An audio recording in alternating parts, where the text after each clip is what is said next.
बुलाटे थे। उस घूमते सूझ इसने दिल्ली तक झंडे काटे थे।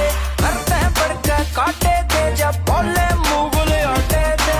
हाल छोड़े हथियार जठा लिया ना जा कर सरकारां की। छोरा बाती करे खराबी डिग्गी बुलंद यारां की।